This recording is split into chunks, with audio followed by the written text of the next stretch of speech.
The alley smells like rain and burning copper.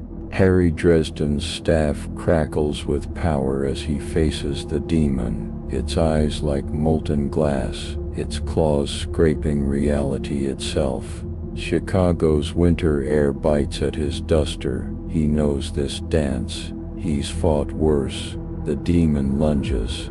Harry raises his blasting rod, mutters the words, feels the magic surge through his blood like lightning finding ground. But something goes wrong. The air doesn't just crack, it tears. Behind the demon, reality splits open like a wound, and what pours through isn't hellfire or fey magic. It's something older, colder, vast beyond comprehension. The demon screams and vanishes. Harry tries to run, but the tear pulls at him like a black hole made of whispers and frozen stars. He reaches for his staff, his fingers close on nothing. Then the world swallows him whole.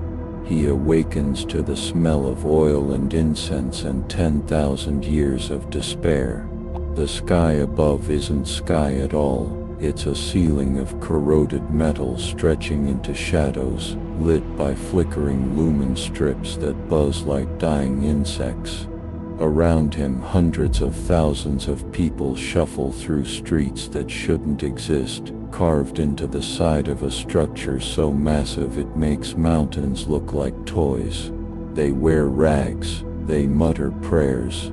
Servo skulls drift overhead, their eye sockets glowing red, watching everything. Harry tries to stand and his body screams. He's bruised, his coat is torn, his staff is gone. But worse than the pain is the feeling in his bones, the sight he was born with, the wizard's curse that lets him see the truth of things. And the truth here is simple. This place is wrong, not evil, not corrupted, just wrong, like a universe that forgot what hope looked like. A voice crackles from a voxcaster mounted on a nearby wall. Blessed is the day's labor, blessed is the Emperor's mercy, blessed are those who die in his service. Blessed are those who die in his service. The words loop endlessly, echoing through the hive like a heartbeat made of propaganda. Harry stumbles forward, tries to get his bearings. The people ignore him, their eyes glazed with exhaustion and faith. A child walks past clutching a crude Aquila pendant. An old woman collapses against a wall, coughing blood, and no one stops. No one even looks. This isn't Chicago. This isn't Earth. This isn't anywhere he's ever seen in any war, any nightmare, any case file Bob ever showed him. The walls are too tall.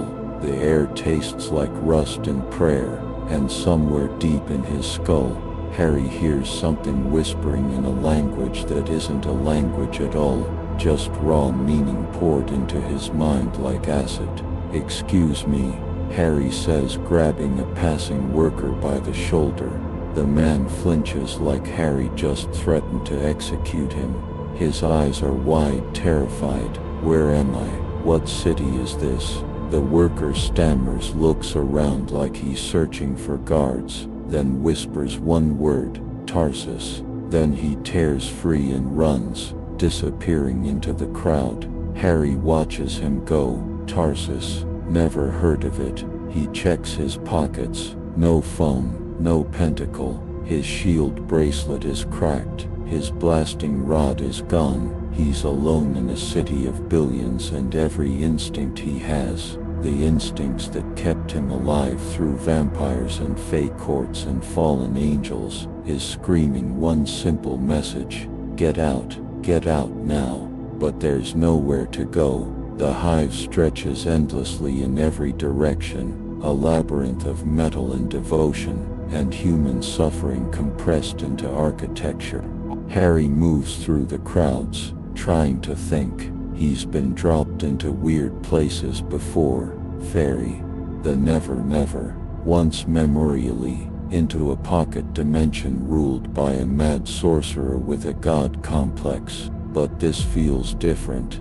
The magic here, if that's even what it is, doesn't follow any rules he knows. It's not elemental, it's not sponsored, it's not even demonic in the way he understands demons. It's like the universe itself is sick, and the sickness has a voice, and the voice wants inside his head. He pushes the feeling away, focuses on survival, food, shelter, information, then a way home. Simple, except nothing here is simple. A patrol of armored figures marches past, Arbites, though Harry doesn't know the word yet, and their helmets turn toward him. One of them stops, points. Harry's heart hammers. He didn't do anything. He's just standing here. But the Arbites raises a Vox unit and says something Harry can't hear. Somewhere above, in a spire that pierces the hive's artificial sky, a woman in black armor receives a report. She is Inquisitor Vasca Kale, servant of the Ordo Hereticus, and she has spent 30 years hunting witches. The report says a man appeared in Tarsus Lower 3 hours ago. He wears strange clothing. He speaks Gothic with an accent that doesn't match any known world. Witnesses claim he radiates cold. Others say they felt him looking at their souls. Vasca's augmetic eye flickers, analyzing the data. Rogue psyker, possible warp incursion, threat level escalating.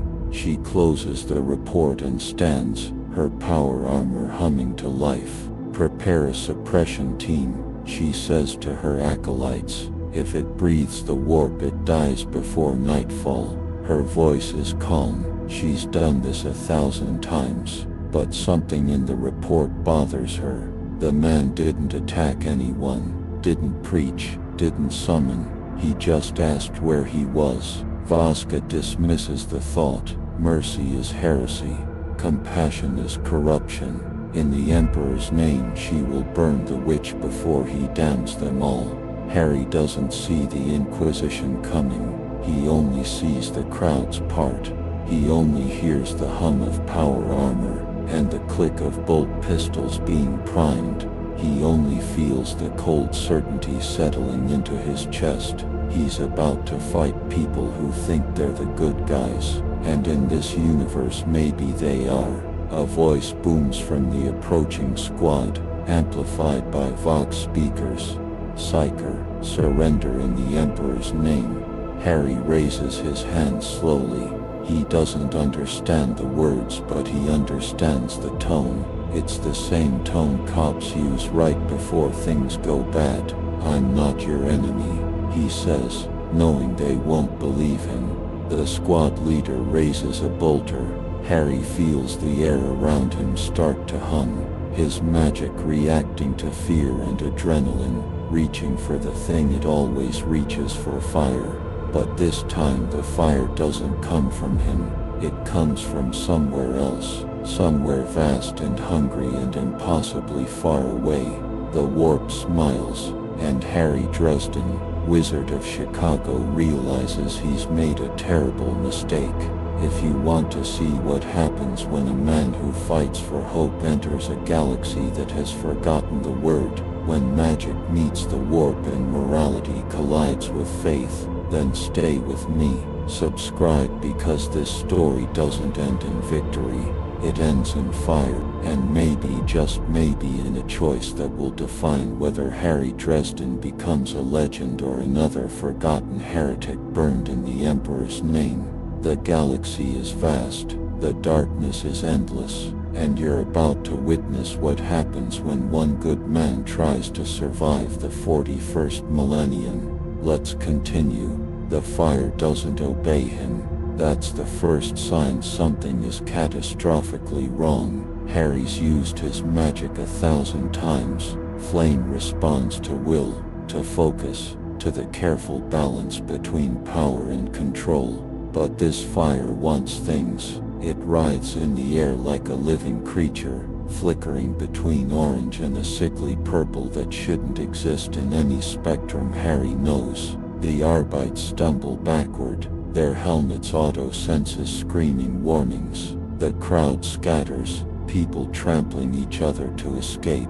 Harry tries to pull the magic back, to smother it, but it's like trying to stop a river with his bare hands. The flames lick at the metal walls, and for just a second, one terrible second, Harry hears laughter. Not his laughter, not human laughter, something vast and delighted and utterly insane, laughing at the joke of a wizard trying to be good in a galaxy that punishes goodness like a disease. He slams his will down hard, gasping, and the fire dies, just dies, not gradually. It vanishes like someone flipped a switch, leaving only smoke and the smell of burned ozone and something sweetly rotten. Harry's hands shake, his heart hammers against his ribs. The Arbites are shouting into their Vox units, calling for backup, for inquisitorial support, for someone who knows how to handle warp-touched abominations. Harry doesn't wait to see what comes next. He runs, not with any plan, not with any direction, just away, through corridors that twist like intestines, past shrines where people kneel before statues of a golden figure Harry doesn't recognize, past workers who see him coming and press themselves against the walls, making warding signs with trembling fingers. He's not just a stranger anymore. He's a witch, a monster, a thing that shouldn't exist. And in the 41st millennium, things that shouldn't exist are purged with fire and faith, and absolutely zero hesitation. Harry finds shelter in the ruins of what might have been a manufactorum, now abandoned, its machines silent and rusted. He collapses against a wall, breathing hard, trying to make sense of what just happened. His magic has never felt like that, never felt alive in a way separate from himself. In Chicago, magic is personal. It comes from the soul, from belief, from the careful accumulation of will and knowledge. Here it's like sticking his hand into a river of screaming colors, and hoping something doesn't pull him under. He closes his eyes, tries to center himself the way his old mentor taught him. Find the quiet place, find the core, but there is no quiet place. The whispers are everywhere now, scratching at the inside of his skull. Words that aren't words, promises that aren't promises, a voice offering power, offering answers, offering everything he needs to survive this nightmare if he'll just listen. He opens his eyes, and the shadows are moving wrong. They shouldn't be moving at all. The light is constant, the flickering lumen strips unchanging, but the shadows writhe like they're breathing. Harry gets to his feet, every instinct screaming. He's seen bad magic before. He's fought warlocks who sold their souls for power. He's stared down fallen angels, and things that wore human skin like Halloween costumes. But this is different. This isn't evil trying to seduce him with clever arguments or twisted logic. This is something that doesn't care about good or evil at all. It's just hunger, infinite and patient, waiting for him to slip, waiting for exhaustion or desperation or one moment of weakness. And Harry realizes with cold certainty his magic here isn't just dangerous to others, is dangerous to him. Every time he uses it, he's opening a door, and something on the other side is very interested in walking through. Miles above in her spire chambers, Inquisitor Vasca Kekel reviews the incident footage. Her augmetic eye replays the scene frame by frame. The unauthorized psyker manifesting purple warp fire, the reality distortion, the screams of citizens exposed to unsanctioned phenomena. She's seen this before. Rogue psychers always start the same way: confusion, fear, accidental manifestations. They always claim ignorance. They always beg for mercy, and they always damn entire worlds if left unchecked. Vasca keys open a secure channel to her acolyte, Rain, a former guardsman turned inquisitorial agent. The target is confirmed unstable. She says, warp resonance beyond acceptable thresholds. Prepare sanctioned psychers for containment.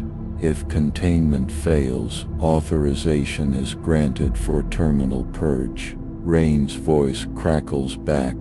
Understood, Inquisitor. Emperor protects. Vasca closes the channel. She doesn't enjoy this work, but enjoyment is irrelevant. In the Imperium, one corrupted soul can birth 1,000 daemons. Better to burn the innocent than risk the guilty. Harry doesn't know he's being hunted by professionals. He only knows he needs information. He needs to understand where he is, what this place is, why his magic feels like it's trying to kill him every time he breathes wrong. He spots a young woman huddled near a broken conveyor belt, clutching a data slate. She looks different from the other workers, cleaner, less broken, with the cautious awareness of someone who hasn't been ground down by decades of labor. Harry approaches slowly, hands visible, trying to look non-threatening. "Hey," he says softly, "I need help." The woman looks up, eyes wide, and Harry sees fear, but also calculation. She's measuring him, deciding if he's worth the risk. "You're the witch," she whispers, not a question, an accusation. Harry grimaces. "I'm not a witch, I'm just lost. Please, I don't understand where I am, or what's happening." The woman glances around, checking for patrols, then gestures sharply. 5 minutes, then I'm gone."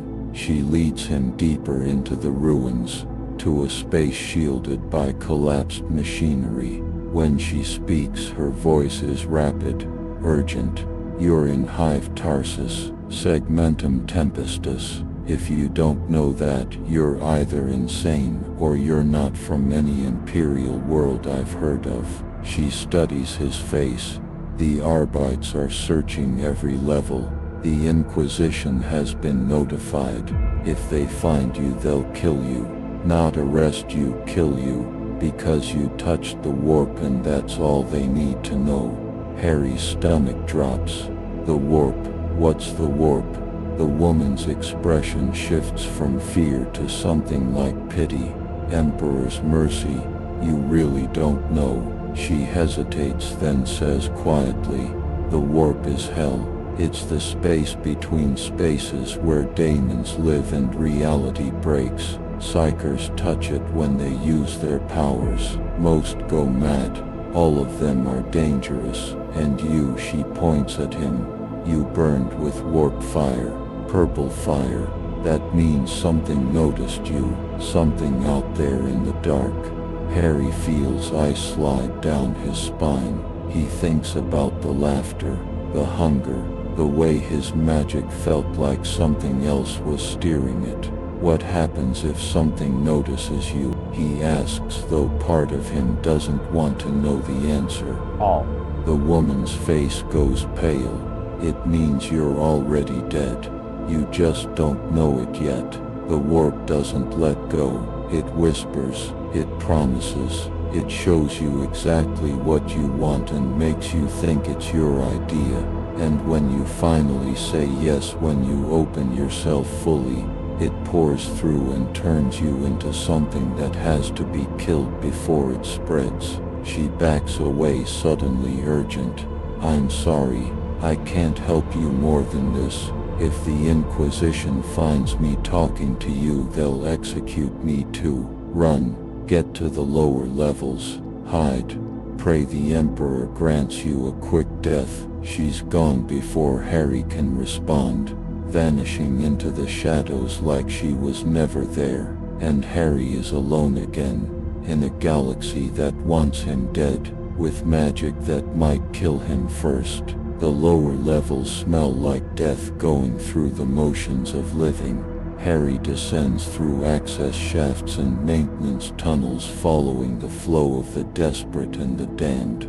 The light grows dimmer with each level, the air thicker, until he's moving through corridors, lit only by bioluminescent fungi and the occasional guttering torch. The people here don't pray anymore. They just survive. Children with hollow eyes watch him pass. Old men cough blood into rags and keep walking because stopping means dying faster. This isn't poverty. This is what happens when an entire civilization decides some people simply don't matter. Harry's seen bad neighborhoods. He's walked through Chicago's worst corners at midnight, but those places had hope buried somewhere deep. This place has forgotten the word. These people aren't waiting for rescue. They're waiting for death to finally notice them. He finds a collapsed section where the homeless huddle around barrel fires, burning what looks like compressed corpse starch for warmth. An old woman sits nearby, her eyes milky with cataracts, rocking back and forth while muttering prayers so old the words have lost meaning. Harry approaches carefully. "Excuse me, I'm looking for somewhere safe to hide." The woman doesn't stop rocking. "No safe places, not anymore, not ever." Her voice is papery, dried out like something left too long in the sun. "You're the witch they're hunting. I can smell the warp on you. Tastes like copper and broken promises." Harry freezes. "How do you?" She laughs, a sound like cracking glass. "I had the sight once, boy. Before they took my eyes. Before they burned out the part of me that could see too much. You want safety? There is none. Only choices. Die fast or die slow. Die clean or die screaming." Before Harry can respond, a sound cuts through the underhive. A child crying. Not the whimper of hunger or cold. The high, terrified shriek of pain. Harry moves without thinking, following the sound through the maze of collapsed hat blocks until he finds them, 3 men in tattered gang colors surrounding a girl no older than 12. She's bleeding from a gash on her arm. The men are laughing. One holds a knife crusted with rust and worse things. Harry's vision tunnels. He's seen this scene before. Different city, different monsters. Same fundamental evil. "Let her go," he says, his voice low and dangerous. The men turn. The knife wielder grins, showing teeth filed to points. "Or what, stranger? You'll pray at us?" Harry doesn't answer with words. He reaches for his magic carefully this time, trying to control the flow, trying to keep it small and precise. Just enough to scare them. Just enough to stop this without killing anyone. The magic comes like a tidal wave. Harry gasps, trying to hold it back, but it pours through him like he's a broken dam. Fire erupts from his hands, not the controlled flame he intended, but a roaring inferno of orange and purple that screams as it burns. The gang members don't have time to run. They don't have time to scream. They're ash before they hit the ground, and the air fills with the stench of burned meat and something sweet and wrong. Harry cuts the power, stumbling, his whole body shaking. The girl stares at him, her eyes wide with terror. Not gratitude, not relief, just pure, animal terror. She scrambles backward, clutching her bleeding arm, and runs. Doesn't thank him, doesn't speak, just runs like Harry's the monster now, and maybe he is. He looks at his hands still smoking and realizes the truth in trying to help. He just used the warp to kill 3 people. Instant merciless execution. The Inquisition was right to hunt him. The whispers start immediately. Harry clamps his hands over his ears, but it doesn't help because the voices aren't coming from outside. They're inside, coiling through his thoughts like smoke. You saved her, they say. You protected the innocent. Isn't that what you always do? Harry grits his teeth. Shut up. The voices laugh delighted. Why fight it? You're good at this. You could help so many people here. All you need is more power. And we have so much to give. Harry knows what this is. He's fought mental assaults before. Vampires trying to dominate his mind. Fae trying to twist his perceptions. But this is different. This isn't an external attack. This is something already inside him. Something that slipped through the cracks when he used magic here. The warp isn't just energy. It's alive. And it's learning what he wants so it can offer it to him wrapped in poison. In her command center, Vasca receives the report with cold satisfaction. 3 gang members dead, incinerated by warp fire. Witnesses describe purple flames and a man matching the target's description. She updates the threat assessment. The Psyker is no longer confused and frightened. He's using his powers offensively. Escalation is confirmed. She keys her Vox. Ren mobilized the suppression team. Sanctioned Psykers on standby. I want null field generators and anti-warp countermeasures at maximum. We move within the hour. Ren's voice crackles back. Inquisitor. The target killed gang members, criminal elements. Some might argue he was defending. Vasca cuts him off. He killed using the warp. The circumstances are irrelevant. Unsanctioned psychic power is heresy. Heresy spreads like plague.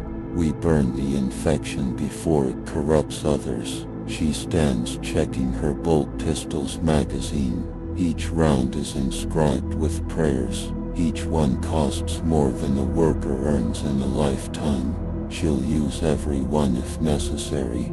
Harry sits in the darkness trying to think, trying to plan, but exhaustion is setting in and with it doubt.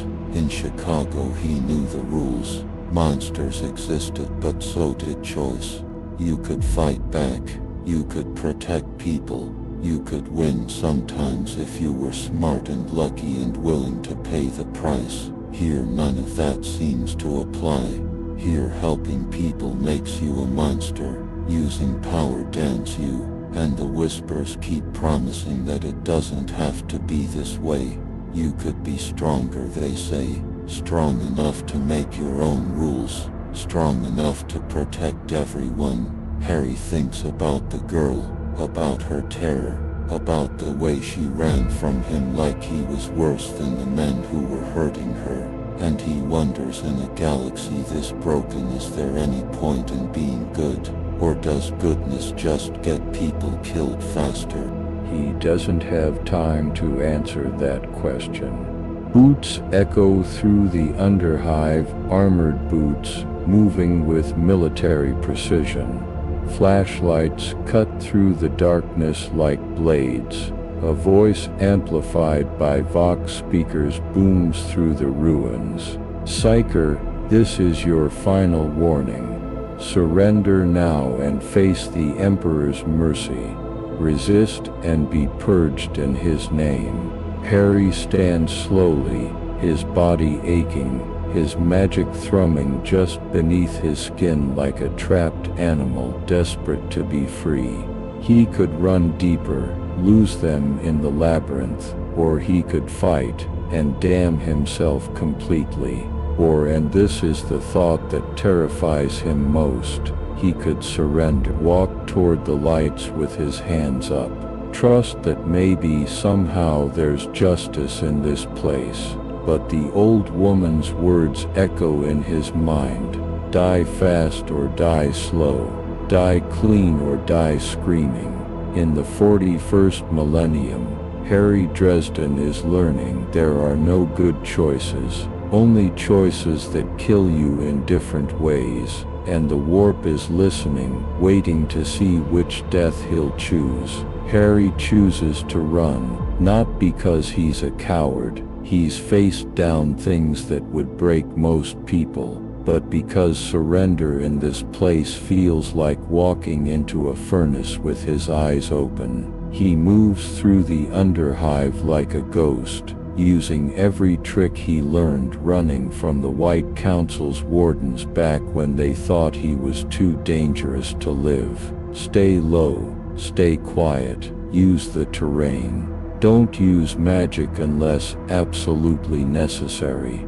But the Inquisition isn't hunting him alone. They've brought something worse. Harry feels it before he sees it. A cold, empty sensation, like someone opened a door into vacuum. His magic sputters and dies. The whispers in his head scream and retreat. And then he sees them, 3 figures in black robes, their eyes glowing with a pale, dead light. Sanctioned psychers, the Imperium's solution to people like him. Lobotomized, soul-bound, turned into living weapons that burn out everyone around them. The lead psyker raises one withered hand, and Harry's legs stop working. Not because they're injured, because reality around him just forgot he's allowed to move. He crashes to the ground, gasping, trying to fight the invisible force holding him down. It's not magic in any way he understands. It's not even hostile. It's just absolute. You will not move, because we have decided you will not move. Harry strains against it, sweat pouring down his face, and manages to lift his head an inch. The sanctioned psychers advance slowly, their movements mechanical, their faces expressionless. Behind them, Inquisitor Vasca emerges from the shadows, her power armor humming softly, her bolt pistol trained on Harry's skull. She studies him like a scientist examining a specimen. No hatred, no anger, just cold professional assessment. Identify yourself, she says. Her voice is filtered through her helmet, devoid of emotion. Harry grits his teeth. Harry Dresden, Wizard, Chicago. The words come out strangled. Vasca's helmet cocks slightly,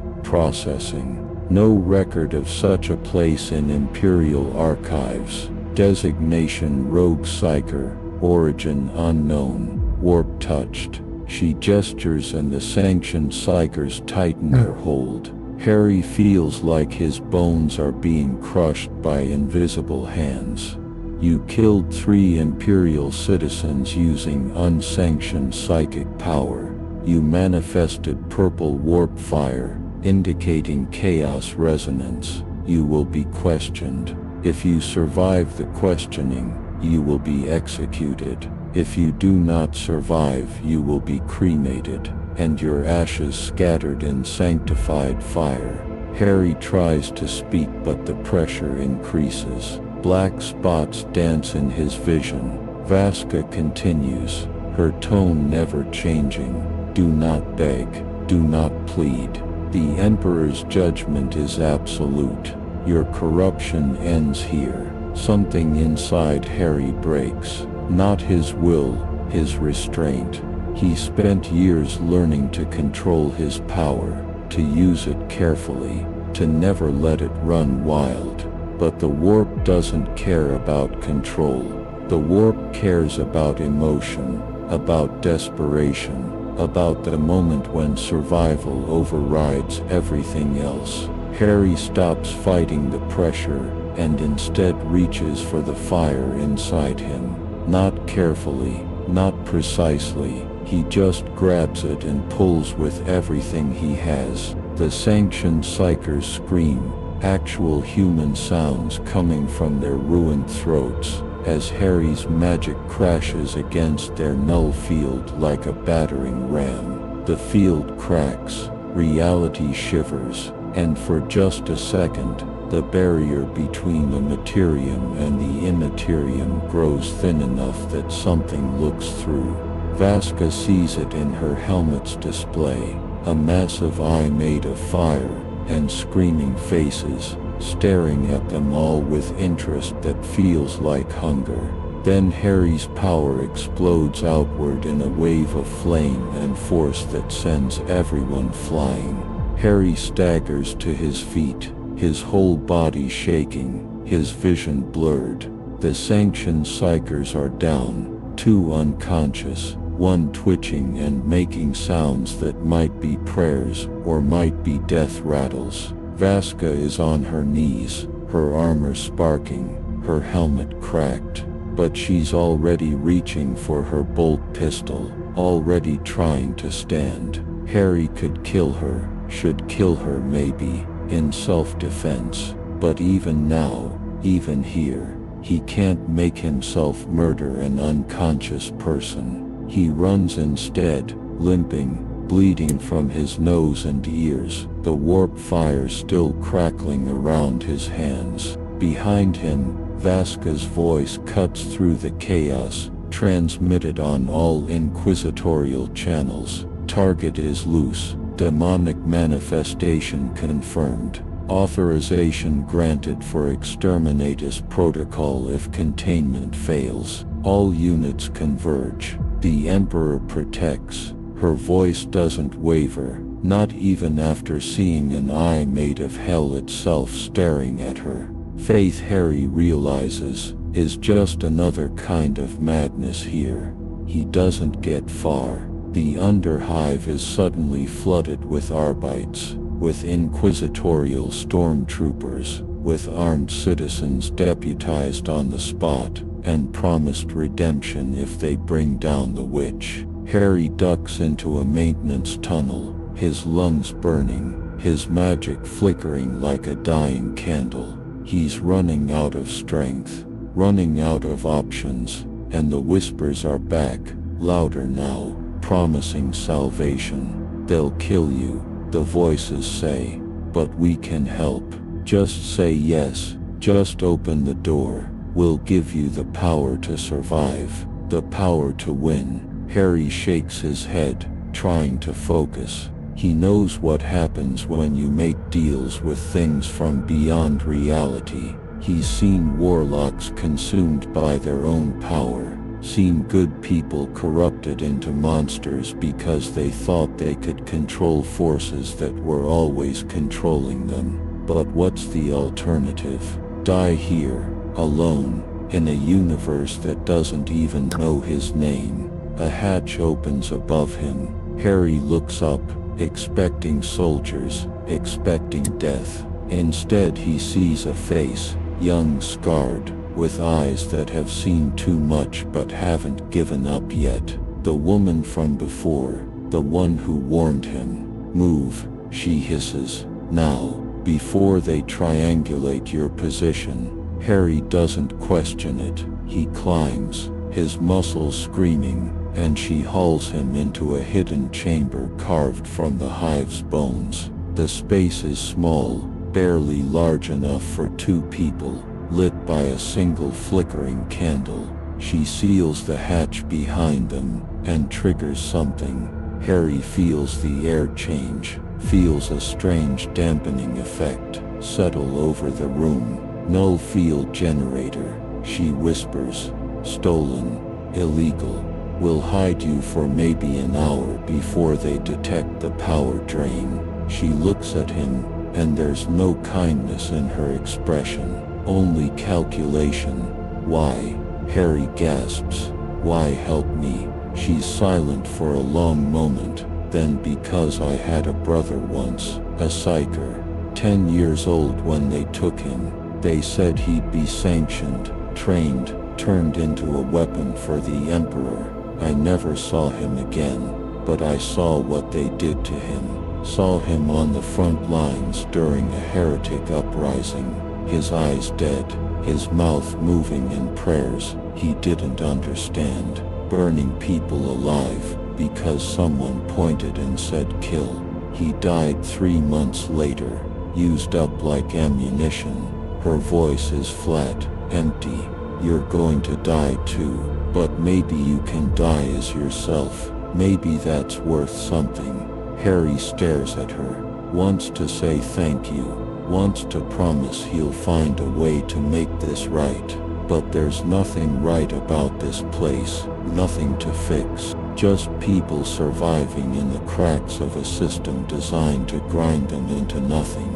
Outside, the boots keep marching. The search continues, and Harry Dresden sits in the darkness, listening to the warp whisper promises, and wonders how long before he runs out of reasons to say no. The hour passes like a countdown to execution. Harry sits in the darkness, trying to catch his breath, trying to think of a plan that doesn't end with him dead or worse. The woman she finally tells him her name is Mira, watches him with the weary patience of someone who's already mourning. There's no escape, she says quietly. The hive has 100,000 levels. Every one of them is watched. Every exit is guarded. They'll keep searching until they find you, and when they do, they'll burn everything within 100 meters just to be sure.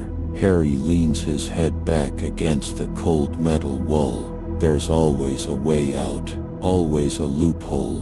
Mira laughs bitterly. Not here. The Imperium doesn't have loopholes. It has heretics and corpses. That's it.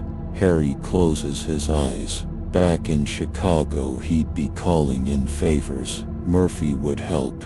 Bob would have some ancient solution. Hell, even Mab might intervene if the stakes were high enough. But here, he has nothing. No allies. No tools. Just magic that's trying to kill him, and a universe that wants him dead. The null field generator suddenly flickers.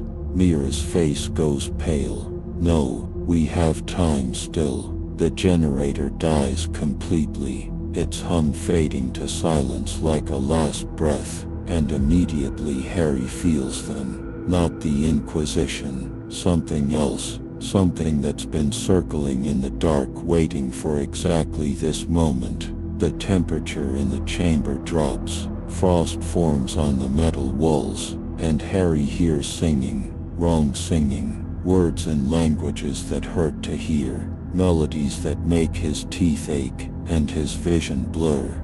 Mira scrambles for a weapon, but Harry knows it's useless. This isn't something you fight with guns. Get behind me, he says standing, his magic already responding to the threat. The hatch explodes inward in a spray of metal shards, and they come through. Not soldiers, not daemons, just people, men and women in tattered robes marked with symbols that seem to move when you're not looking directly at them. Their eyes shine with fevered devotion. And at their center stands a figure in a mask, made of human bone, its hands covered in scars that spell out words. Harry instinctively knows he shouldn't read. Brother, the masked figure says, and its voice is warm, welcoming, obscene in its friendliness. We've been looking for you. Harry raises his hands, fire crackling between his fingers. I'm not your brother. I don't know who you are, but you need to leave. Now. The figure laughs, a sound like breaking glass wrapped in honey. Oh, but you are. You're warp-touched, blessed. The four have noticed you, and they are delighted. The cultists move into the room, surrounding Harry and Mira. Their movements are synchronized, inhuman, like puppets controlled by the same strings. The Inquisition hunts you. The Imperium wants you dead. But we understand what you are. We can teach you. Show you how to use your gifts without fear, without pain. The masked figure extends one scarred hand. Join us. The gods of chaos offer what the corpse emperor never could: freedom. Harry's stomach turns. He's fought demons before, fought things that offered power wrapped in lies. But this is different. These people believe what they're saying. They genuinely think they're offering salvation. And the horrifying part, the part that makes Harry's blood run cold, is that they're not entirely wrong. The Imperium will kill him. The warp is trying to consume him. And here are people offering a third option, offering to help him survive. All he has to do is abandon everything he believes in. Abandon the idea that choices matter, that good and evil exist, that fighting against corruption means something. No, Harry says. His voice shakes but holds. I've seen what chaos does. I've fought things like you. The answer is no. The masked figure tilts its head, almost curious. You don't understand yet, but you will. When the pain becomes too much, when the Inquisition's torturers break your fingers one by one, when you're screaming for mercy that never comes, you'll remember this moment, and you'll wish you'd said yes. The cultists attack, not with weapons, with magic.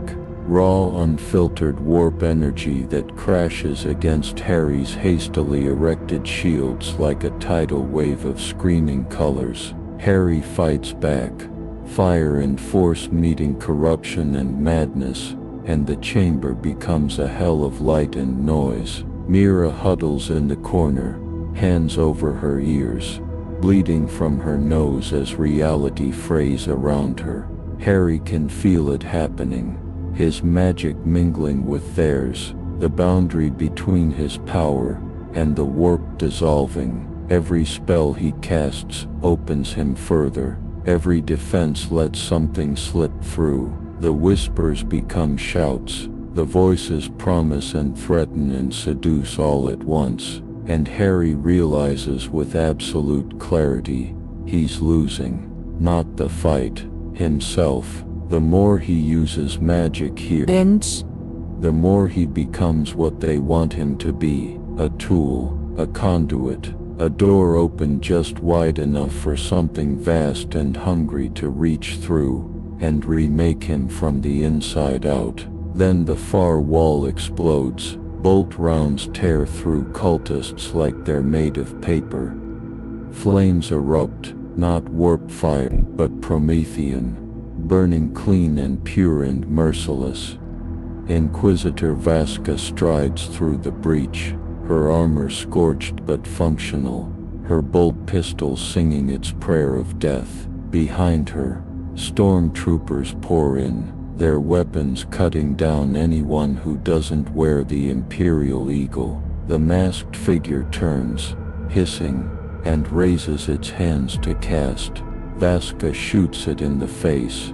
The bolt round explodes inside the cultist's skull, and the body drops like someone cut its strings. The remaining cultists scatter, screaming prayers to their dark gods.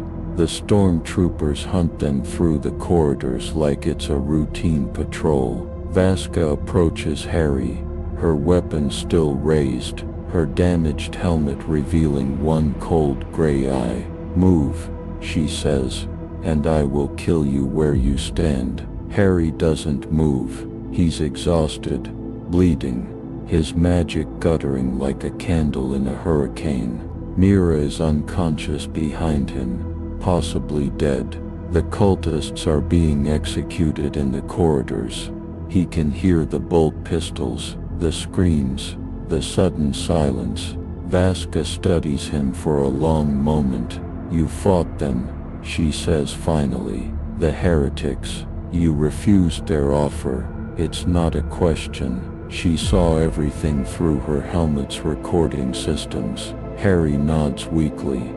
"I'm not interested in joining chaos." Vasca's expression doesn't change. "That changes nothing. You're still warp-touched, still dangerous, still condemned. She raises her bolt pistol. Harry closes his eyes. After everything, after running, fighting, resisting, this is how it ends. Executed in a basement by someone who thinks she's doing the right thing. And maybe she is. Maybe in this universe killing people like him is the only thing that makes sense.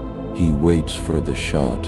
It doesn't come. When Harry opens his eyes, Vasca is still staring at him. Her weapon hasn't lowered, but she hasn't fired. Why, she asks quietly. Why refuse them? Harry laughs, a broken, exhausted sound. Because I've spent my whole life fighting monsters. I'm not going to become one just because I'm scared. Vasca is silent for a long moment. Then she lowers her weapon, just slightly. You will be taken into custody.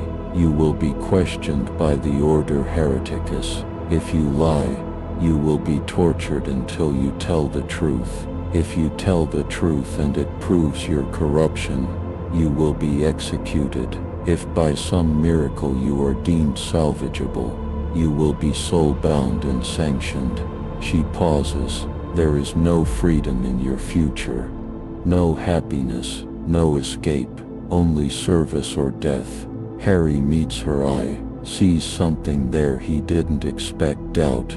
Just a flicker, just a crack in the absolute certainty. I know, he says. But it's still better than the alternative. Vasca nods once, then she gestures and stormtroopers surge forward, binding Harry's hands with null field shackles that make his magic die like someone turned off a switch. The relief is instantaneous and terrible. Mira is dragged away still breathing, and Harry Dresden, Wizard of Chicago, is led toward whatever passes for justice in the 41st millennium. The whispers fade as the shackles tighten, but they don't disappear. They just wait, patient, eternal, because in the end a warp always gets what it wants. It just has to wait for you to break first. The interrogation chamber is exactly what Harry expected and somehow worse. Cold, clinical, sterile in the way operating rooms are sterile. Not because they care about cleanliness, but because blood is easier to clean off bare metal.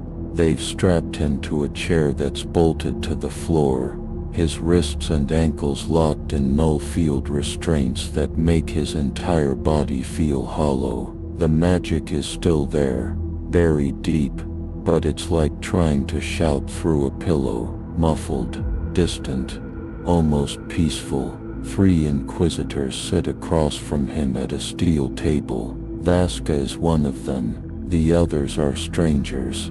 An old man with augmetic eyes that click and whir as they focus, and a woman whose face is covered in purity seals, her lips sewn shut except for a vox grill surgically implanted in her throat. They don't introduce themselves. They don't explain the process. They just stare at Harry like he's a disease they're trying to classify before they incinerate the sample. The old man speaks first, his voice like gravel grinding against stone. State your name and origin. Harry takes a breath. Lying seems pointless. Harry Blackstone Copperfield Dresden, born in Chicago, Illinois, Earth.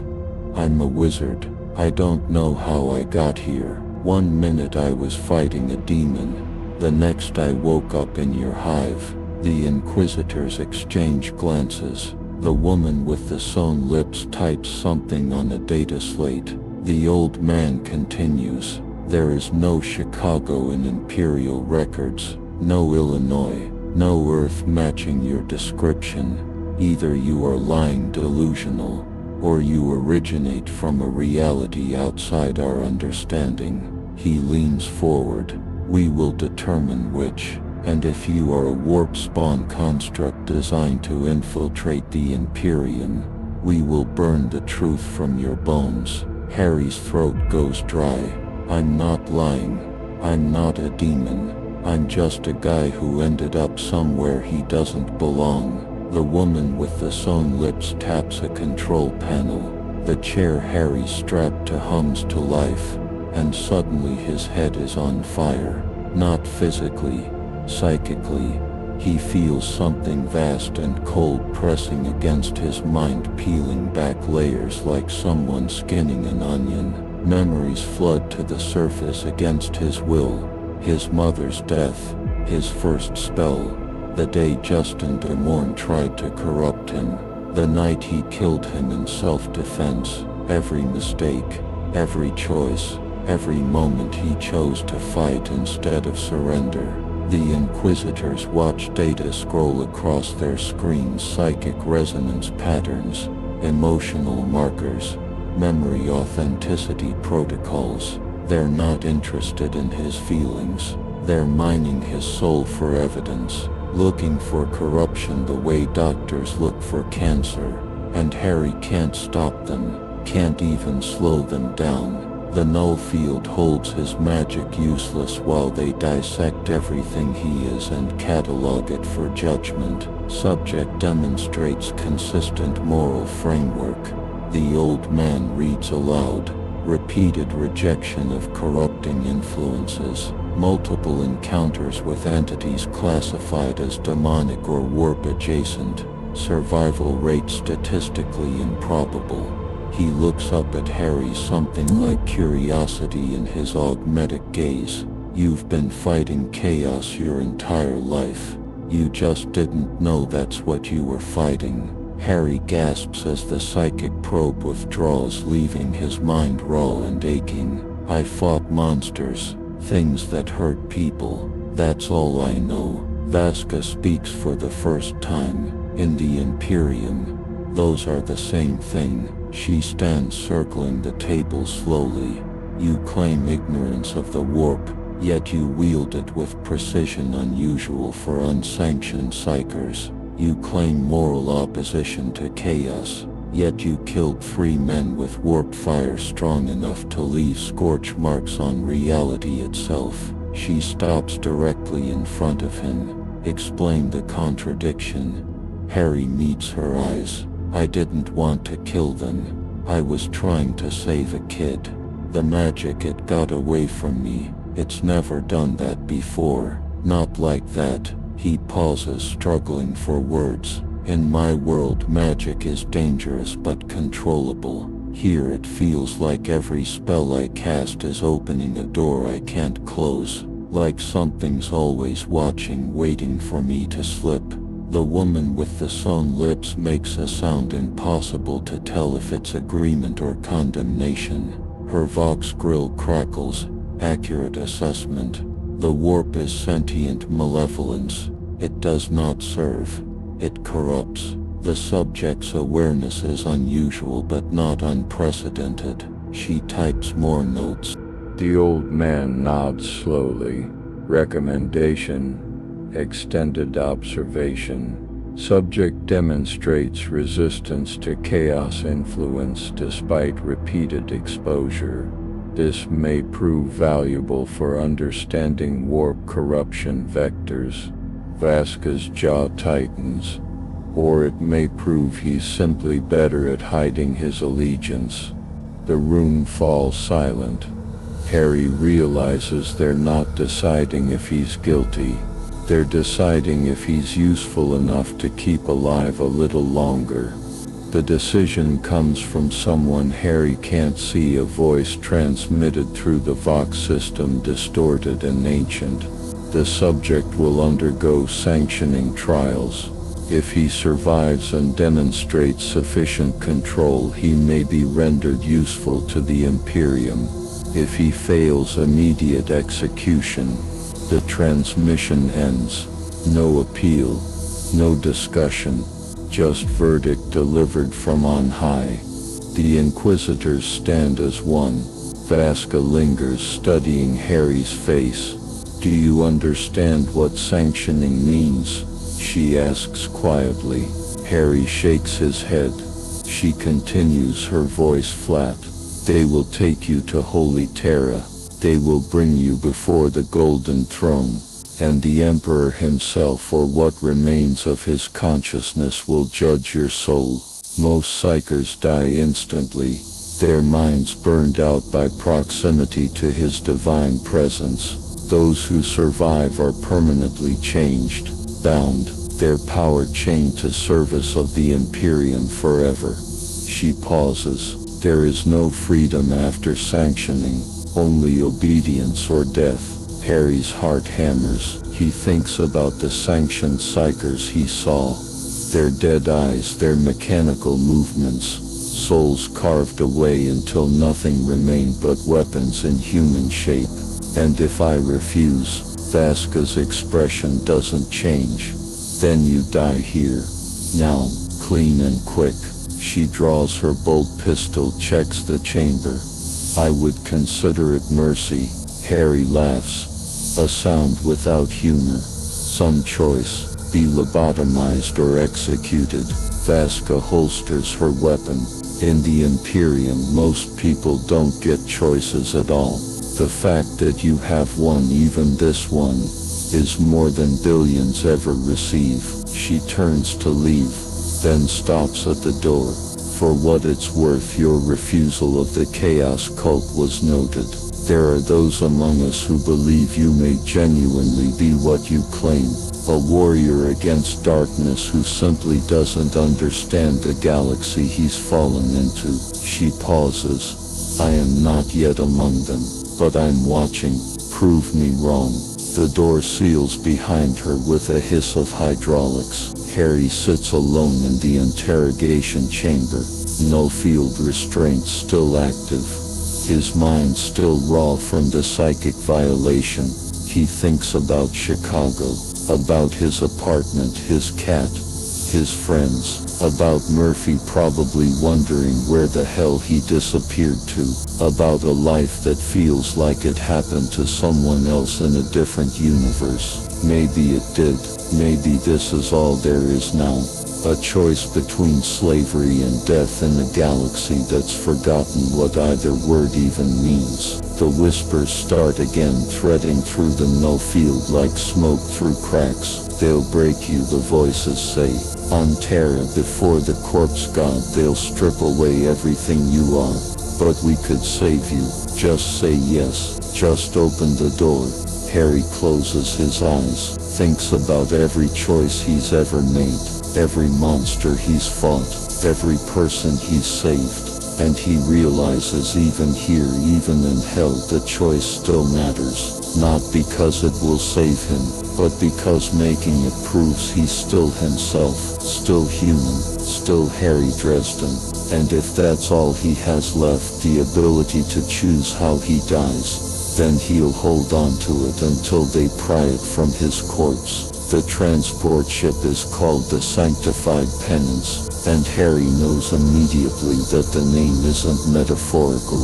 Everything about the vessel screams suffering is sacrament. The corridors are lined with skulls, thousands of them, each one inscribed with prayers. Servo cherubs float past, their infant bodies merged with machinery, their eyes replaced with targeting systems. Crew members move like ghosts, whispering litanies under their breath, their bodies marked with ritual scars. Harry is kept in a cell barely large enough to stand, his no-field shackles replaced with something worse, a psychic dampener collar that pulses with cold energy every few seconds, sending ice through his veins. It doesn't just suppress his magic, it punishes him for having it. Every pulse is a reminder that his power is a sin, that he exists only by the Imperium's mercy. And mercy in the 41st millennium feels a lot like slow-motion execution. They tell him the journey to Holy Terra will take weeks, maybe months. Warp travel doesn't follow linear time. You enter the Imperium in one moment and exit in another, and whatever happens between is subject to the whims of things that don't obey physics or sanity. Harry's heard the crew talking in hushed voices, their fear barely concealed. They speak of Geller Fields. the only thing keeping the ship safe from the warp's horrors, shields that hold reality together while you travel through unreality. And if the Geller field fails even for a second, the ship becomes a feeding ground. Harry doesn't need them to explain further. He's felt what's out there in the warp, the hunger, the vastness, the things that wear thought like skin and feed on souls like breath. The ship shudders as it prepares to translate into the immaterial, and Harry grips the edges of his bunk, his stomach turning. He's fought demons, he's walked through the never, but this is different.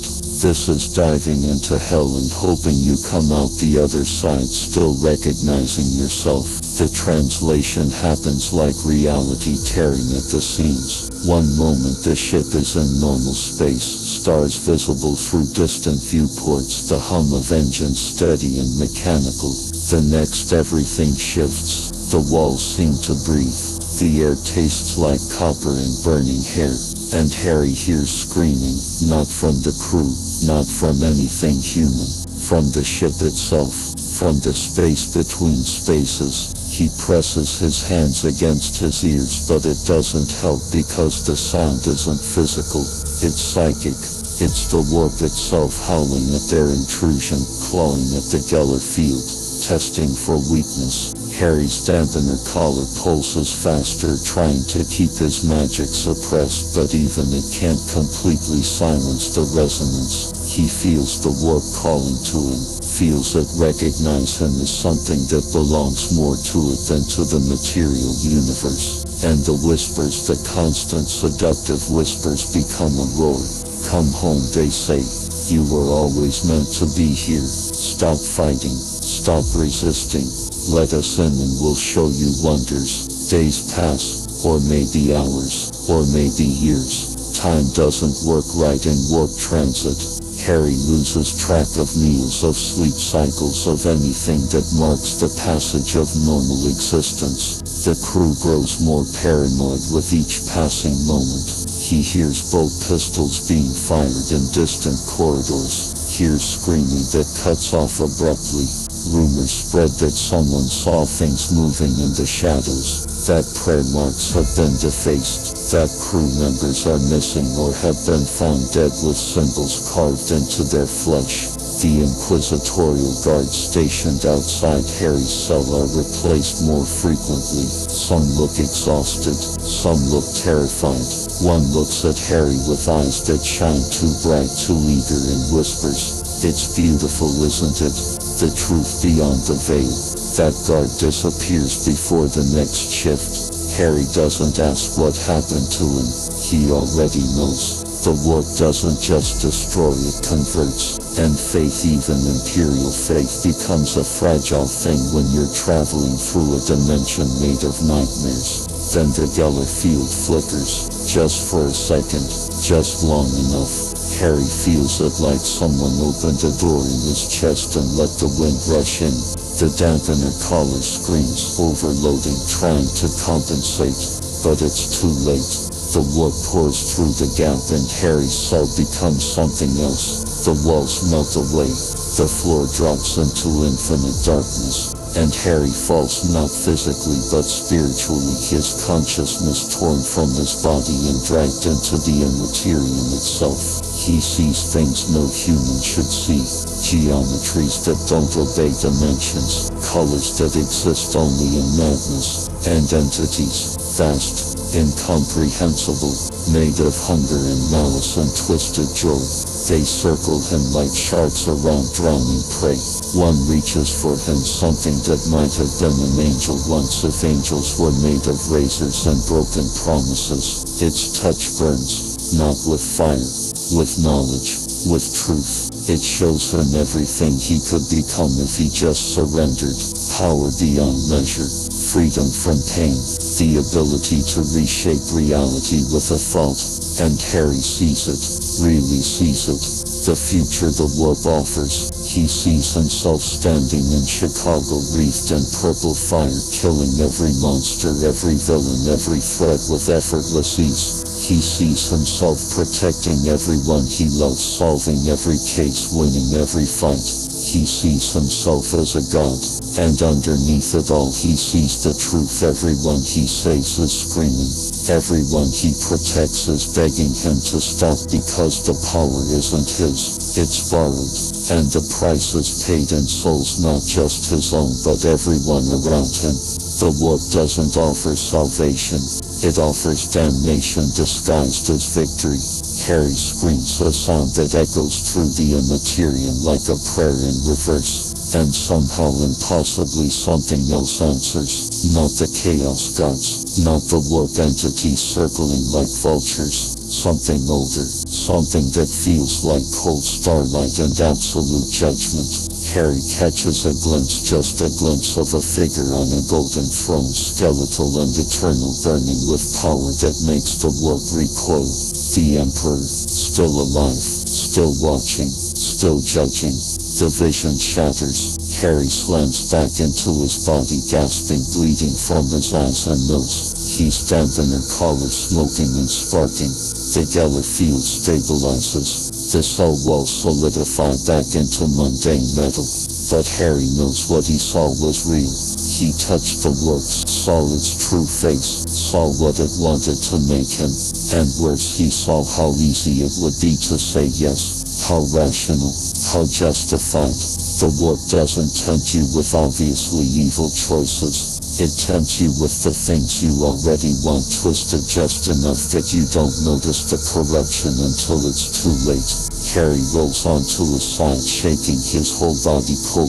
The guards outside his cell are shouting into Vox units, reporting the Geller field malfunction, calling for tech priests and sanctioned psychers to verify the ship's integrity. But Harry barely hears them. He's too busy holding on to one thought, one anchor in the storm. I am Harry Dresden, I choose my own path, and I will not become a monster no matter how much sense it makes. Vasca arrives an hour later, her armor scarred from fighting something in the corridors. She doesn't ask if Harry's okay. She just stares at him, assessing damage. You survived direct warp exposure, she says finally. Most psychers go mad. Some die instantly. You're bleeding, but you're coherent. She pauses. What did you see? Harry looks up at her, his eyes haunted. Everything. I saw everything it wants to make me. And I saw why people say yes. Vasca nods slowly.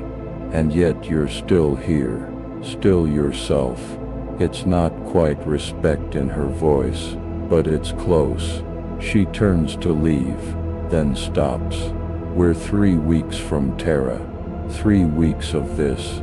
The warp knows you now. It will test you again, and again, until you break or die, or reach the golden throne. She meets his eyes. I don't know which outcome to hope for.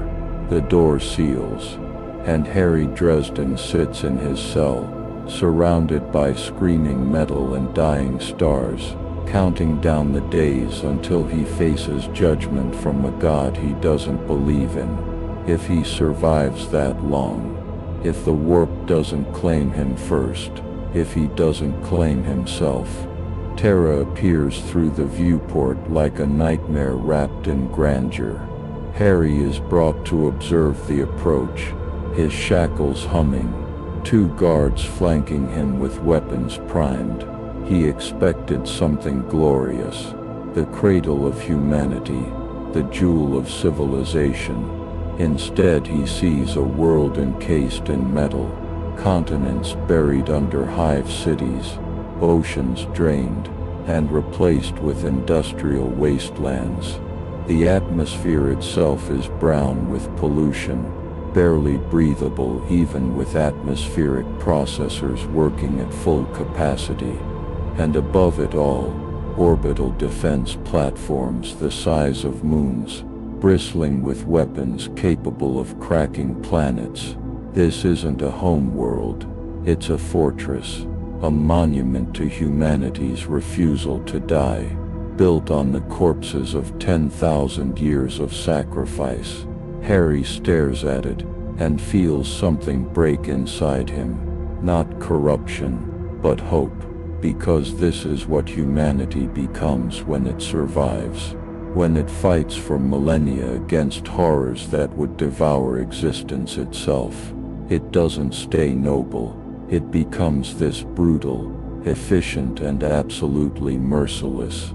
The sanctified penance descends through layers of security that make Harry's head spin. Orbital checkpoints, where entire battle fleets stand ready to annihilate anything suspicious. Psychic scanners that probe every mind on the ship searching for corruption. Defense lasers that track their trajectory with the patience of executioners. They're not welcomed home. They're permitted to survive the approach. There's a difference. The crew barely breathes until they receive final clearance to dock at one of Terra's countless spaceports. When the ship finally settles into its berth, Harry hears the crew openly weeping with relief.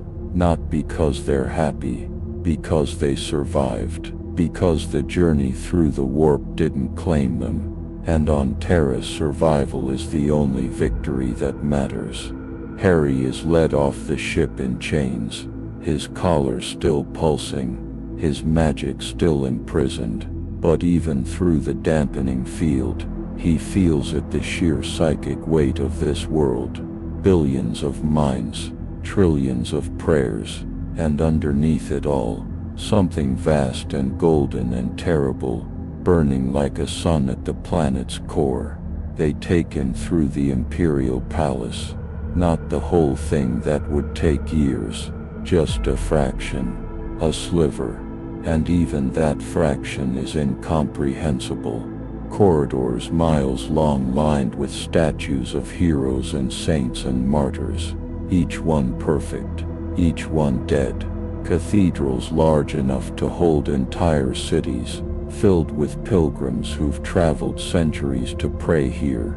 Libraries containing every book ever written, guarded by servitors who've forgotten they were once human. And everywhere, the Aquila, the two-headed eagle, the symbol of the Imperium, watching, judging, reminding Harry that he's an insect in a machine designed to grind insects into fuel. Vasca walks beside him silent, her armor gleaming under lumen light. She hasn't spoken since they made Planet Full. Harry can see the tension in her shoulders. Even she, an inquisitor, a servant of the throne, is afraid of what comes next. They reach a chamber called the Hall of Proving. It's smaller than Harry expected, intimate almost. Just a circular room with walls covered in purity seals, the floor inscribed with wards and prayers that glow with faint golden light. At the center stands a single chair, not a throne, just a chair, simple and functional. But the air around it shimmers with power, psychic pressure so intense Harry's knees buckle. The guards force him upright. An ancient woman enters, bent with age, her robes marking her as a representative of the Adeptus Astra Telepathica. She speaks without preamble, her voice like wind through dead trees. You will open your mind completely. You will be judged by he who sits on the golden throne. If you are pure, you will be sanctioned. If you are tainted, you will be destroyed. If you are strong enough, if your soul can bear the weight of his gaze, you may yet serve the Imperium. She gestures to the chair. Sit. Harry looks at Vasca. She meets his eyes. For just a moment he sees something in her expression. Not pity, not compassion, but recognition. She understands what he's feeling. The terror of facing something infinite.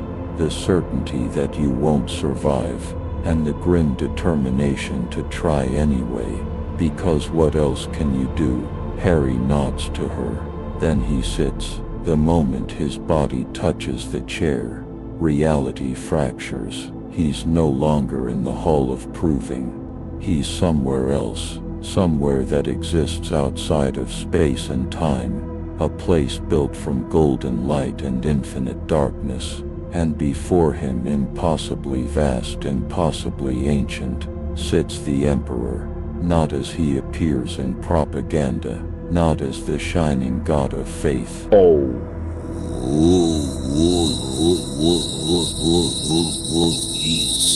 But as he truly is, a corpse kept alive by machinery and devotion, a skeleton wrapped in flickering power, eyes that burned out millennia ago but still see everything, a mind that stretches across the galaxy holding back the warp through sheer, agonizing will, and that mind now focuses entirely on Harry Dresden.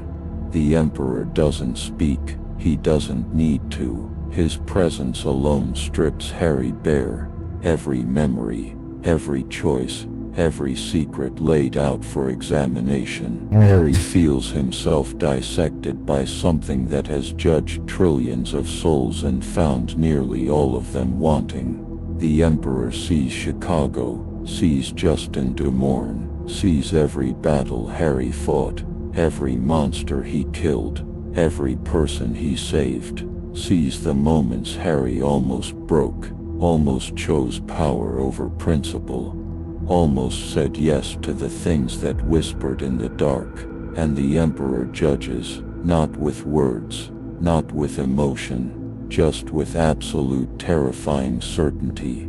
Harry feels the verdict like a brand on his soul, flawed, arrogant, weak, but not corrupted. Not yet. The Emperor's gaze burns through him, searing away something Harry didn't know was there. A shadow, a whisper, a seed of chaos planted during the warp transit. It burns away and leaves nothing but ash and screaming emptiness. Harry gasps, drowning in golden fire, and realizes this is mercy. This is the Emperor's gift. He's purging the corruption before it roots, but the pain is unimaginable. Then something unexpected happens. The Emperor pauses, focuses, and Harry feels impossibly curiosity. The Emperor has seen billions of psychers, billions of souls begging for salvation or damnation. But Harry is something different, something that shouldn't exist. A wizard from a reality where the warp follows different rules, where corruption can be fought without faith, where one man with a staff and stubbornness can hold back the darkness. The Emperor examines this like a scientist examining a new species, searching for something, some answer to a question 10,000 years old. Can humanity survive without becoming monsters? Harry doesn't know if he represents an answer, but he feels the Emperor's attention shift from judgment to something else, not hope. The Emperor is too old, too broken, too far beyond hope for that, but interest, calculation, and then impossibly, Harry hears a voice, not spoken, not psychic, just a presence that shapes itself into meaning. You will serve, but you will remain yourself. Prove that it is possible. The vision shatters. Harry collapses out of the chair, screaming, blood pouring from his eyes and ears and nose. His dampener collar is melted slag around his neck. The wards on the floor are burned black. The ancient woman staggers back, her face pale with shock. Vasca catches Harry before he hits the ground, her strength keeping him upright. He lives. She breathes. Emperor's mercy, he survived. Harry can't speak, can't think. His mind is a burned-out shell, smoking and empty. But somewhere deep inside, beneath the pain and trauma, he feels it, his magic. Still there, still his. Not chained, not lobotomized, not carved away, changed, yes, marked by something golden and terrible, but his. The Emperor didn't sanction him the way he sanctions others. The Emperor made him something else, something unprecedented, a test case, an experiment. A wizard in the 41st millennium, allowed to exist to prove whether goodness can survive in a galaxy built on despair. Vaska carries Harry to a medical bay, her armor servo motors straining. Tech priests swarm him immediately, checking vital signs, administering emergency aid. But there's confusion in their voices. His psychic signature has changed. Stronger, yes, but also stable in a way that shouldn't be possible. No corruption markers, no chaos taint, just raw power wrapped in something that reads as sanctioned but isn't. Not really. The tech priests don't understand it. Vaska doesn't understand it, but she looks at Harry's unconscious form and whispers something she hasn't said in years. "What are you?" When Harry finally wakes, days later, he finds Vaska sitting beside his bed. She's not in armor, just robes. She looks smaller, more human. "You're being assigned to my command," she says without preamble. "The Ordo Hereticus has declared you a sanctioned psyker under unique circumstances. You will serve as an operative against chaos incursions. You will fight the very corruption that tried to claim you." She pauses. "You will never go home. You will likely die horribly, but you will remain yourself. The Emperor has granted you that mercy." Harry sits up slowly, his body aching, his mind still raw. He thinks about Chicago, about everything he's lost, about the impossibility of his situation. Then he looks at Vaska, and sees something in her eyes he didn't expect. Not certainty, but possibility. The first crack in her absolute faith. The first question, what if there's another way? "Okay," Harry says, his voice hoarse. "Tell me what you need me to do." Vaska almost smiles. "Almost. Survive," she says. "Prove that a good man can exist in the 41st millennium without becoming a monster. Prove." Emperor's judgment correct. She stands offering her hand. "Welcome to the Inquisition, Harry Dresden. May the Emperor protect you, because no one else will." Harry takes her hand, and somewhere in the warp, the entities that tried to claim him scream in frustration, because the door they thought was opening has been sealed by something even they fear. And Harry Dresden, wizard, survivor, fool, has become the galaxy's most dangerous thing.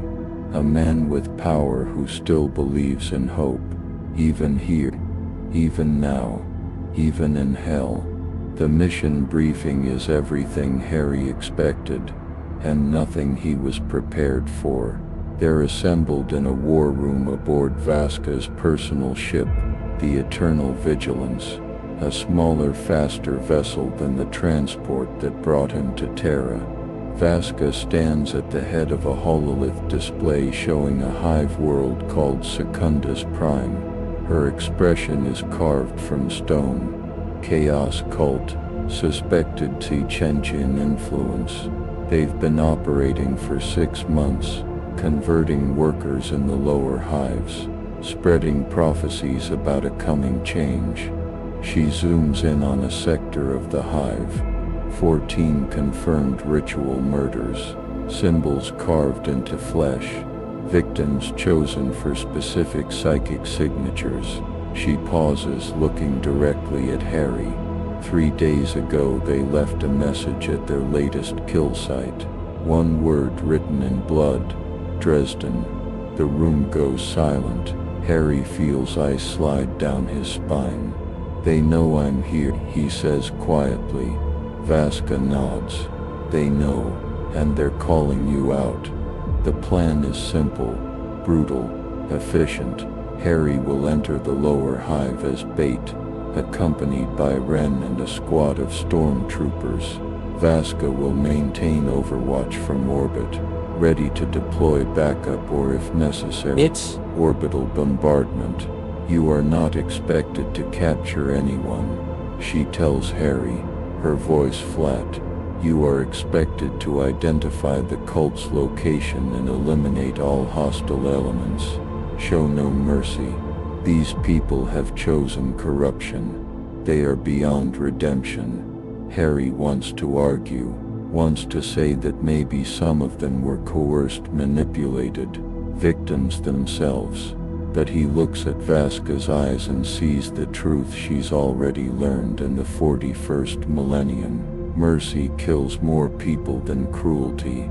Hesitation spreads infection, and the Inquisition exists because someone has to make the choices no one else can stomach.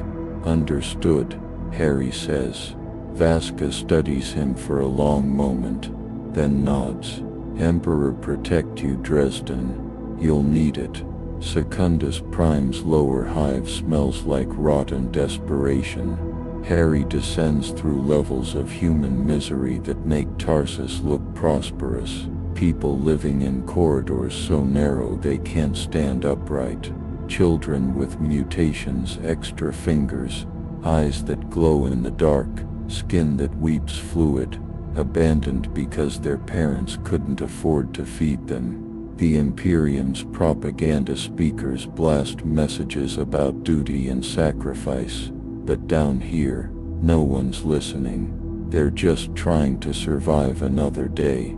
Harry moves through the crowds, his new inquisitorial robes marking him as someone important enough to avoid. Ren walks beside him, shotgun ready, scanning for threats. Stay alert, Ren mutters. Cults don't operate in the open. They hide among the desperate, offer false hope, then gut you when you're vulnerable.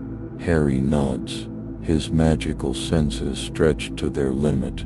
He can feel something wrong in the air, a psychic distortion, like reality's been bent just enough to notice if you're looking. They're close. The cult finds them first, not with violence, with words. A child approaches, maybe 8 years old, her eyes too bright, too knowing. She hands Harry a data slate, then runs before Ren can grab her.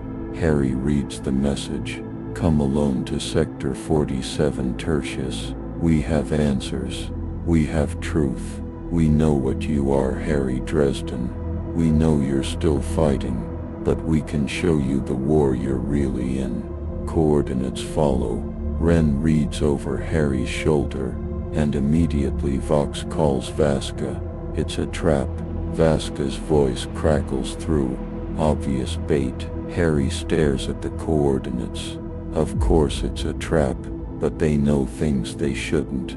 My name, he stops realizing. They know I'm from somewhere else, and they're offering information. Vasca's silence is heavy. Then if you go with full tactical support. No heroics, no negotiations. You walk in, burn the heretics, and extract. Clear. Harry closes his eyes, thinks about every bad decision he's made walking into obvious traps. Clear. Sector 47 Tertius is an abandoned shrine, its walls covered in defaced aquilus, and symbols that hurt to look at directly. The cult is waiting inside, 24 figures in tattered robes, their faces hidden behind masks painted with screaming mouths and crying eyes. At their center stands a man without a mask, his face scarred with ritual marks, his eyes glowing with warp light. He smiles when Harry enters, flanked by stormtroopers. Harry Dresden, the cultist says, his voice warm, friendly, obscene. The wizard who rejected chaos, the man who survived the Emperor's judgment, the anomaly. He spreads his hands. We've been watching you, studying you, and we have a gift. He gestures, and two cultists drag forward a figure, a woman, beaten, bleeding, but alive. Harry's heart stops. The woman who helped him in the Underhive on Tarsus, the one who lost her brother to the Imperium's cruelty. She looks up at Harry, and there's no hope in her eyes, only exhaustion. She's clean. The cultist continues. No taint, no corruption, just a woman who helped a witch because she remembered her brother. He draws a knife, ritual blade, inscribed with prayers to the dark gods. The Imperium will execute her for that help. You know they will. Aiding unsanctioned psychers is heresy. They don't care about motivation or innocence. He offers the knife to Harry. But you could save her, right now. Kill us, take her. The Inquisition will never need to know she was involved. He smiles wider. Or you could follow inquisitorial protocol. Report her, watch her burn, prove you're a good servant. The cultist's voice drops to a whisper. So what's it worth, Harry? Your principles, your service, your soul, because you can't save everyone. Not here. Not in the 41st millennium. And every choice you make damns someone. That's the truth they don't tell you. Goodness is impossible in a galaxy built on sacrifice. Harry's hand trembles. He looks at Mira, sees her shake her head slightly. Don't, she mouths. Don't compromise yourself for me. But Harry's already making the calculation. Save one person and betray the Inquisition, or follow orders and become exactly what the galaxy expects. Another enforcer grinding innocence into fuel. The stormtroopers are tense, waiting for his command. Ren's finger is on the trigger, and Vasca's voice crackles through his vox bead. Dresden, status report. The cultist laughs. Choose quickly, wizard. The Imperium's patience is limited, and so I think is yours. Harry feels the weight of everything pressing down. The Emperor's judgment, Vasca's faith, his own desperate need to prove that goodness can exist even here, and he realizes with perfect terrible clarity this is the test, not the cult, not the violence. This the moment where principle meets reality and someone has to bleed. The choice that defines whether Harry Dresden is still himself or just another weapon in the Imperium's arsenal. Harry raises his hand, magic crackling to life, not warp fire, but his own power, cleaner now, marked by golden light but still fundamentally his. The cultist's smile widens. Yes, show them what you... Harry doesn't let him finish. Fire erupts, consuming the cultist instantly, burning so hot his scream evaporates before it forms. The other cultists scatter, but the stormtroopers open fire, their weapons cutting through ropes and flesh with practiced efficiency. Harry moves through the chaos, shielding Mira with a barrier of force cutting through cultists who try to stop him. He's not gentle, he's not hesitating, but he's not enjoying it either. This is just work now. Ugly necessary work in a galaxy where ugliness is the only honest response. The last cultist falls, and Harry stands in the burning shrine, breathing hard, Mira alive behind him. Ren approaches slowly. She's a witness. Protocol requires. Harry cuts him off. She's coming with us. She gets debriefed, not executed. If the Inquisition has a problem with that, they can take it up with me. Ren stares at him. Then slowly, impossibly, he nods. Understood. They extract, leaving the shrine burning, the cultists dead, and one innocent alive. When they return to the ship, Vasca is waiting. She looks at Mira, then at Harry, and her expression is unreadable. You deviated from protocol, she says quietly. Harry meets her eyes. I did. If that's heresy, execute me. but I'm not killing people for being kind. Vasca is silent for a long moment. Then she'll be questioned thoroughly. If she's clean, she'll be inducted as an acolyte under my authority. If she's tainted, she's not, Harry says firmly. Vasca's lips twitch, almost a smile. We'll see. She turns to leave, then pauses. You chose to save her, but you also chose to burn the cultists without hesitation. No speeches, no mercy. You're learning, Dresden. She looks back at him. The 41st millennium doesn't allow perfect choices, only less terrible ones. Today you made one that didn't cost us everything. That's as close to victory as we get. She walks away and Harry stands there, near as safe behind him. Cultist blood still smoking on his hands, and thinks maybe that's enough. Maybe surviving with your soul intact is all the heroism this galaxy allows. And if that's the case, if he can hold on to that one principle while burning everything else, then maybe he can prove the Emperor's judgment was right. Maybe a good man can exist here, as long as he's willing to pay the price in fire, and compromise and impossible choices that leave everyone bleeding. In the 41st millennium, Harry Dresden is learning. Hope doesn't look like victory. It looks like surviving one more day without becoming the monster. And sometimes that has to be enough. 6 months after Secundus Prime, Harry Dresden has learned what it means to serve the Inquisition. He's burned 17 cult sites, executed 43 heretics, saved 12 people who probably didn't deserve to die, and every night he dreams of Chicago, of his apartment, his cat, his friends who are either dead or living in a universe he'll never see again. The dreams used to hurt, now they're just ghosts, memories of a man who doesn't exist anymore.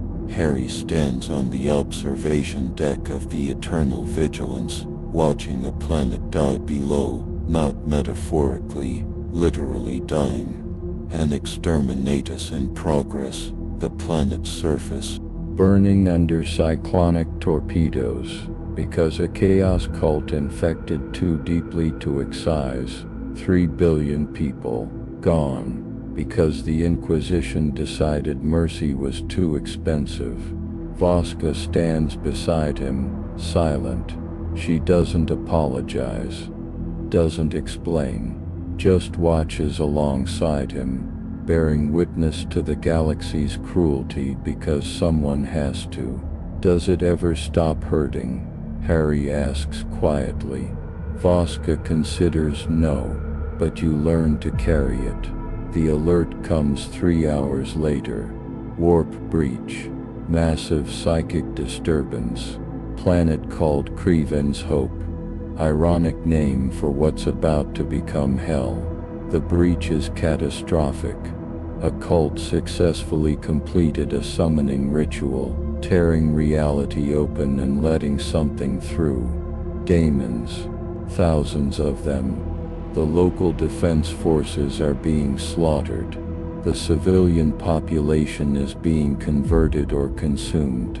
And at the breach's center something vast is trying to push through. A greater daemon, powerful enough to corrupt the entire system if it manifests fully. Vasca's tactical display shows the numbers. Population 4 million. Time until full daemonic manifestation, 3 hours. Time until Imperial reinforcements arrive, 2 weeks. The decision is obvious. Exterminatus. Burn the planet before the corruption spreads. But Vasca is staring at the display, her jaw tight. There are children down there, she says quietly. Millions of them. Innocent. Harry looks at her, sees something he's never seen before. Doubt. Absolute paralyzing doubt. We could try to stop it, Harry says. Voska turns to him and her expression is almost pitiful. With what? We have 20 stormtroopers, 2 sanctioned psychers and you, against thousands of daemons and a greater daemon trying to manifest. She shakes her head. This is what the Imperium teaches us. When the infection is too deep, you amputate. You don't try to save the limb. Harry steps closer. What if we close the breach? Cut off the connection to the warp before the greater daemon manifests fully. No daemon, no corruption, just people who need help cleaning up the mess. Voska laughs, a broken sound. You'd need to enter the breach itself. Stand at the point where reality and the immaterium meet and force it closed through sheer psychic will. No one survives that, Dresden. The warp would consume you instantly. Harry meets her eyes. Unless I had help. Unless someone with absolute faith, someone who spent their whole life fighting this stood with me and held the line. He pauses. You said I was supposed to prove something, that a good man can exist here. What if the proof isn't just surviving? What if it's trying when everyone else gives up? Voska stares at him. For a long moment she's silent and Harry can see the war happening behind her eyes. 30 years of inquisitorial training telling her to follow protocol, to burn the planet and move on, to accept that in the 41st millennium you save humanity by sacrificing humans. But something else is there too. Something Harry's presence has been eroding slowly for 6 months. A question she's never let herself ask. What if there's another way?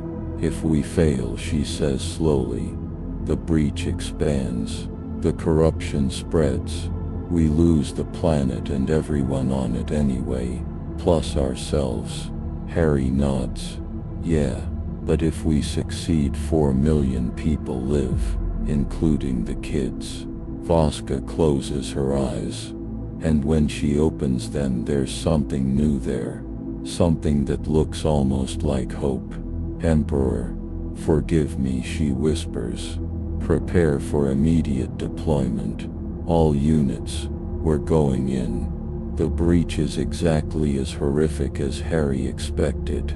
A wound in reality screaming at the planet's capital city, pouring daemons into the streets like an infected wound, weeping pus. They descend in a drop pod. Harry, Voska, Ren, Mira, now wearing acolyte armor, and a squad of stormtroopers who know they're probably going to die. The city is chaos, literally. Buildings melting, colors that shouldn't exist bleeding through walls, people running, screaming, changing into things that aren't people anymore. The daemons are everywhere. Pink horrors cackling as they throw warp fire, bloodletters carving through defenders with hellblades, plague bearers spreading disease with every touch. Harry unleashes his magic and it burns cleaner than it ever has. Golden-edged flame cutting through daemonic essence like a knife through smoke. But for every daemon he destroys, 3 more pour through. They're losing ground, losing lives. One stormtrooper goes down, then another, their minds shattered by proximity to the warp's naked presence. Ren takes a hellblade to the shoulder and keeps firing, his faith the only thing keeping him conscious. They reach the breach's epicenter. It's beautiful and terrible, a sphere of impossible geometry floating above a ritual site where cultists lie dead, their souls already consumed as payment. Reality and unreality swirl together, and through the gap Harry can see the greater daemon trying to force its way through, a lord of change, all wings and eyes and feathers, made of lies so vast it could hold a city in one claw. It sees Harry and laughs. The wizard, it says, its voice echoing in languages that predate language. The Emperor's pet anomaly. You think you can stop me? You're a door yourself. Open, vulnerable. One push and you'll be mine. Harry ignores it, turns to Vaska. Ready? She nods, drawing her power sword, its blade humming with faith-fueled energy. Together, they clasp hands, wizard and inquisitor, skeptic and zealot, two people who shouldn't work but somehow do. And together they reach for the breach. Harry pours his magic into it, trying to force reality to remember itself, to seal the wound. Vaska channels her absolute faith, her belief in the Emperor's protection made manifest as golden light. For a moment it's working. The breach shivers, starts to close. Then the greater daemon strikes. Not physically, psychically. It slams into Harry's mind with the force of a collapsing star, showing him every nightmare, every fear, every possible future where he loses. Chicago burning, his friends screaming, Vaska corrupted, her faith twisted into worship of the dark gods, Nira becoming a daemon princess, and Harry himself sitting on a throne of bones wreathed in purple fire, a god of ruin because he thought he could be better than the galaxy. The daemon whispers, "This is what you become. This is what trying to be good accomplishes. Give in. Let me through. At least then the corruption will be honest." Harry screams, his will fracturing, his magic going wild. The breach expands. Vaska gasps, her faith wavering under the psychic assault. They're failing, losing, about to become just two more corpses in a galaxy built on corpses. But then Harry remembers something. The Emperor's words burned into his soul, "You will remain yourself. Prove that it is possible. Not that it's easy, not that it's safe, just possible." And if Harry Dresden learned anything in 6 months of impossible choices, it's this: sometimes surviving with your soul intact means burning everything else. Harry stops trying to fight the daemon. Instead he turns inward, grabs every scrap of power he has, the magic, the golden mark the Emperor left, the desperate, stubborn humanity that won't die no matter how much the galaxy grinds at it, and he doesn't throw it at the daemon. He throws it at the breach itself. Not to close it gently, to collapse it, to tear the doorway down so violently that nothing on either side survives intact. Vaska feels what he's doing and understands instantly. Dresden, no! But she's already channeling with him, her faith and his magic merging into something neither warped nor Materian, something that exists in the space between. The breach screams. The greater daemon howls, trying to pull back, but it's too late. Reality snaps shut like a bear trap, and the daemon is caught halfway through. For one perfect moment it's trapped, half in the warp, half in the Materium, existing in both and neither. Then Harry and Vaska push, together, and reality tears the daemon apart.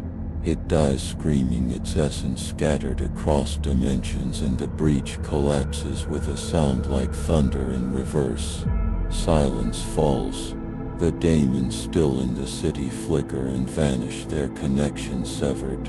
The survivors stare at the sky, watching reality heal itself, and someone starts praying. Then everyone is praying, thanking the Emperor for deliverance. Harry collapses, his magic spent, his body broken. Vaska catches him, her armor sparking, her sword shattered. She's bleeding from her eyes and knows her faith pushed to limits she didn't know existed. But she's smiling, actually smiling. "You did it," she whispers. "You magnificent fool, you did it." Harry tries to laugh but only manages a cough. "We did it. Couldn't have without you." He looks up at her, and despite everything, the pain, the exhaustion, the certainty that he's probably dying, he feels something he hasn't felt in months: pride. Not the arrogant kind, the quiet kind, The kind that comes from knowing you tried when it mattered and somehow didn't fail completely. Mira and Ren reach them, helping them both to their feet. The stormtroopers are staring like they've witnessed a miracle. Maybe they have. In the 41st millennium, hope surviving is a miracle. Around them, the city's survivors emerge from hiding. 4 million people who should be dead but aren't. Children who'll grow up, families who'll stay together. All because 2 people decided protocol mattered less than trying. 3 weeks later, Harry stands in Vaska's office. She's out of armor, wearing simple robes, looking more human than he's ever seen her. The Ordo Hereticus reviewed the incident. She says quietly, "Your actions were deemed irregular, but effective." She hands him a data slate. "You're being reassigned a new cell. More difficult missions. They want to see if what you did can be replicated. If there's a better way to fight chaos than just burning everything." She meets his eyes. "You're going to be a test case. An experiment in whether the Imperium can evolve beyond what it's become." Harry takes the slate, looks at the mission parameters. Impossible odds. Guaranteed suffering. No promise of success. Just the opportunity to try. He thinks about Chicago, about the life he lost, about the man he was and the man he's becoming. And he realizes he'll never go home. He'll probably die in some horrible way on some forgotten world, just another casualty in a war that's lasted 10,000 years. But maybe he can prove something first. Maybe he can show that even in hell goodness is possible. Not easy, not safe, just possible. And sometimes that's enough. When do I start? Harry asks. Vaska almost smiles. Tomorrow. But tonight you rest. You've earned it. Harry nods, leaves the office, stands on the observation deck watching stars drift past, each one potentially hiding horrors beyond imagination. And he thinks about all the people down there, all the suffering, all the darkness. And somewhere inside, despite everything, Harry Dresden, wizard, survivor, fool, still believes he can help. Still believes the fight matters.